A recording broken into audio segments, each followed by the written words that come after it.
Bueno, este es un problema propuesto en la EBAU, la convocatoria ordinaria de junio de 2023.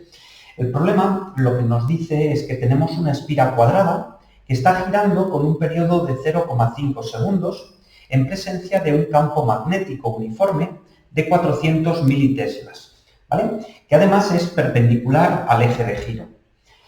Nos dan como dato que en el instante inicial el flujo magnético es máximo e igual a 1,6 por 10 elevado a menos 2 teslas por metro cuadrado. Estos son Weber al final, ¿vale? Y nos pide que determinemos, por una parte, la longitud del lado de la espira y la expresión del flujo magnético en función del tiempo.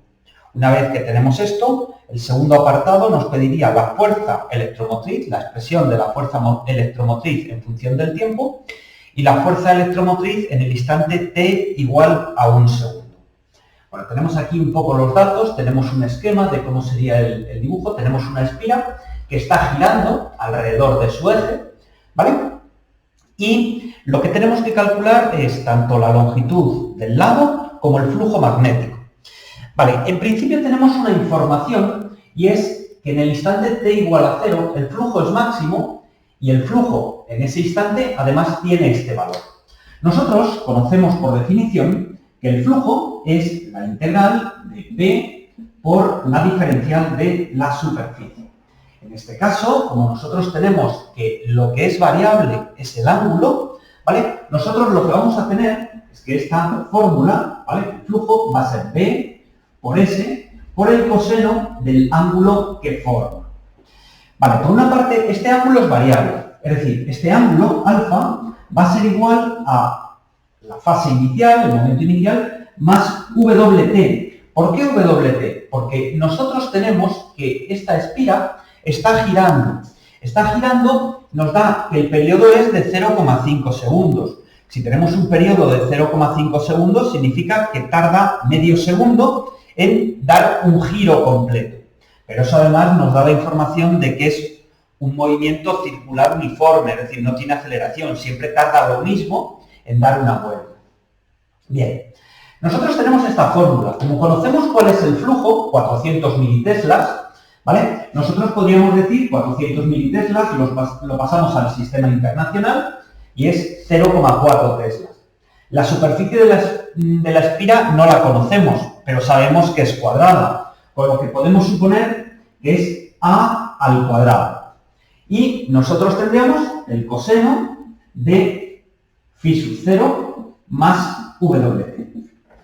Tenemos una información. En el instante t igual a 0, el flujo es máximo.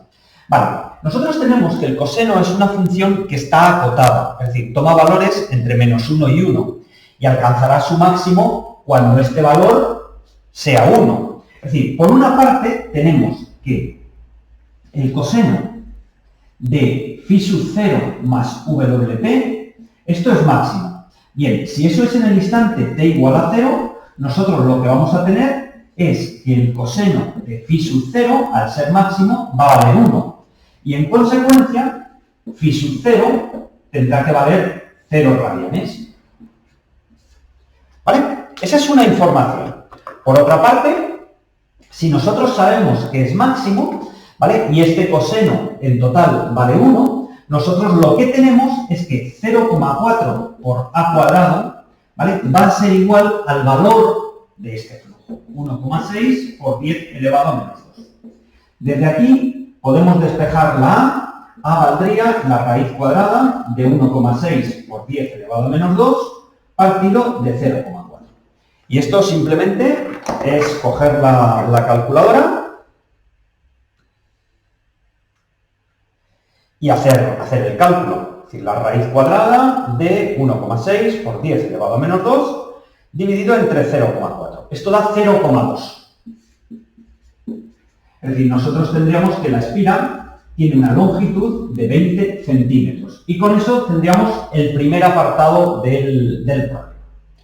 Por otra parte, nos pide que demos el flujo magnético en función del tiempo.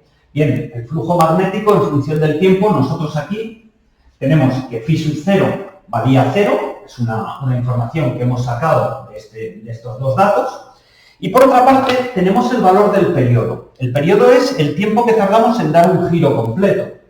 La velocidad angular, ¿vale?, es el espacio que recorremos cuando hacemos un giro, es decir, 2pi radianes, partido de 0,5. Es decir, la velocidad angular va a ser 4 radianes por segundo.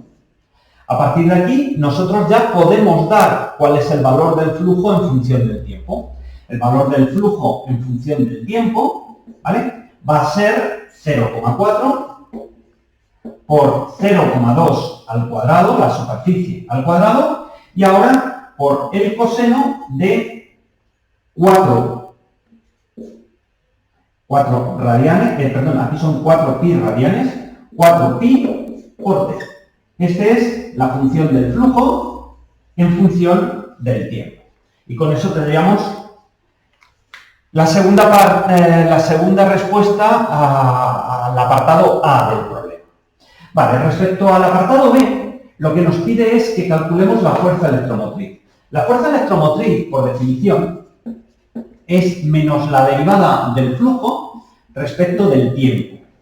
Bueno, lo que voy a hacer es, voy a operar estos valores, 0,4 por 0,2 al cuadrado, ¿vale?, que es una constante. Esto vale 0,016.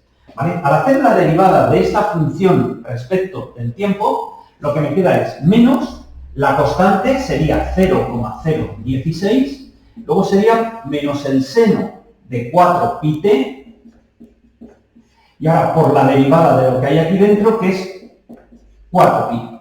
Esa sería la función, la fórmula de la fuerza electromotriz en función del tiempo. Como luego lo que nos pide es la fuerza electromotriz en el instante t igual a 1, simplemente lo que hacemos es sustituir la t por 1, menos y menos nos queda más, entonces me quedaría 0,016 por 4pi y por el seno de 4pi por 1. El seno de 4pi vale 0 y en consecuencia esta Phi va a ser de 0 voltios, con lo que queda resuelto el problema.